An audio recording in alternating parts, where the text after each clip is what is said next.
Mesdames et messieurs, bonjour. Merci de votre fidélité à cette chaîne de télévision. Nous sommes mardi 6 mai 2025 et nous parlons de la situation sécuritaire dans la région du Kivu et donc au nord Kivu et du sud Kivu.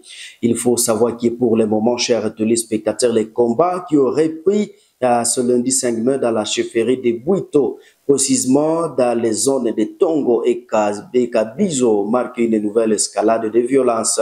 La reprise de Kabizo par le rebelle du M23 après l'avoir perdu il y a plusieurs mois. Mais également, chers téléspectateurs, nous parlons de la situation de Lubero et de Beni. C'est lundi 6 mai où la cité frontalière de Kasindi dans le territoire de Beni, dans la province du Nord Kivu, a accueilli dans la soirée du lundi 5 mai la première vague de déplacés fouillant la localité de Lunyaseng, posée récemment par le rebelle de l'AFC M23. Ces familles visiblement épuisées et sans assistance cherchent refuge dans une région déjà marquée par une instabilité chronique.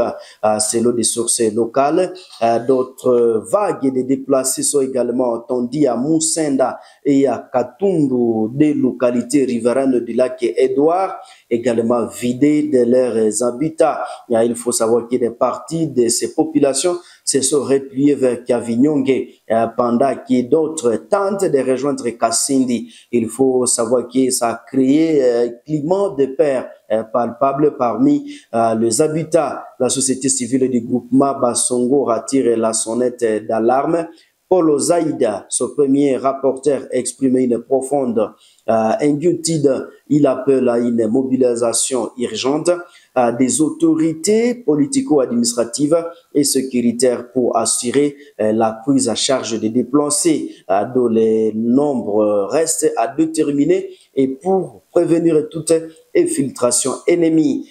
Chers internautes, il faut savoir que Lunyasenge est situé à une cinquantaine de kilomètres de l'ouest du lac Édouard, a été conquise le 2 mai par le rebelle de l'AFC M23 soutenu par l'armée rwandaise, c'est le Kinshasa. Il faut savoir que pour le moment, il y a plusieurs rapports internationaux des combats violents opposés les rebelles aux militaires congolais. Si les bilans restent flous pour le moment, il faut savoir que plusieurs sources locales parlent de lourdes pertes humaines.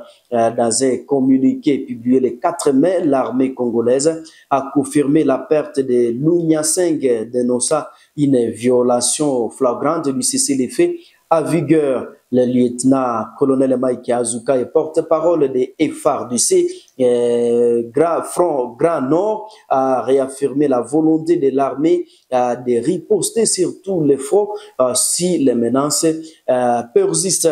Mais également, cette nouvelle offensive intervient alors qu'il y a de discussions entre le gouvernement congolais et la rébellion de l'AFC M23 aurait pris à Doha. Là, c'est au Qatar, malgré une déclaration conjointe signée il y a 2 semaines. Aucune avancée notable n'a encore été enregistrée. Donc, les échanges étant toujours qualifiés de préliminaires. Chers téléspectateurs, donc les affrontements entre le M23 soutenu par l'armée rwandaise et les FARDC qui sont également appuyés par les groupes d'autodéfense Adi Wazalendo, les groupes d'autodéfense communautaire, ont des conséquences désastreuses par les populations civiles. Il faut savoir qu'il y a plusieurs sont à déplacement massif et d'autres sont des personnes terrées chez eux. Donc les bilans de pertes humaines, des Kangor Ngoni et certainement lourd et contribue à un climat de peur et de certitude de sécurité généralisée.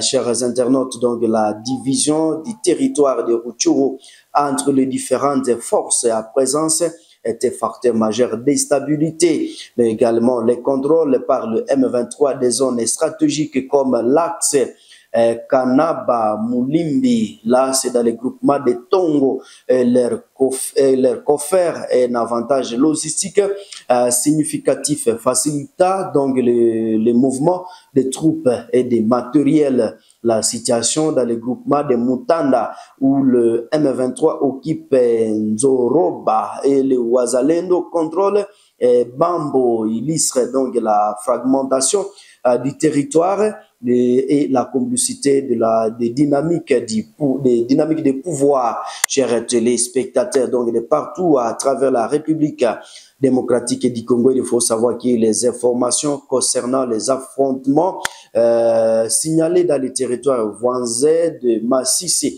dans la région de Boabo, plutôt indique que l'instabilité ne se limite pas au Rutshuru. Donc, il faut savoir qu'il se pourrait s'étendre à d'autres zones du Nord Kivu, mais également la province voisine du Sud Kivu est également confrontée à une situation sécuritaire complexe et fragile à différents groupes armés aux motivations et aux alliances varient, donc sont actifs dans plusieurs territoires du Sud Kivu notamment. Il faut savoir que les Wazalendo, ces groupes d'autodéfense communautaires, sont présents dans plusieurs territoires et ont des agendas locaux complexes, souvent liés à la protection de leur communauté, des agendas, il faut, de leur communauté et la lutte contre l'influence des groupes armés étrangères. Chers téléspectateurs, à résumé de la situation sécuritaire, c'est mardi 6 mai. Il faut savoir que la situation sécuritaire dans la province du Nord Kivu et du Sud Kivu est marquée par une complicité et une volatilité extrême.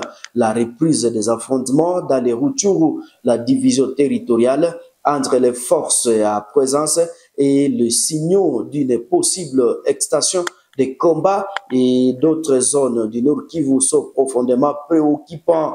Il faut savoir que parallèlement, la présence de nombreux groupes armés au Sud Kivu continue de menacer la sécurité des populations et également de freiner le développement de la région, mais également une solution durable nécessitera une approche donc multidimensionnelle incluant les efforts militaires, politiques et socio-économiques concertés au niveau local, régional et international. Chers téléspectateurs, en tout cas, merci de nous avoir choisis pour vous informer.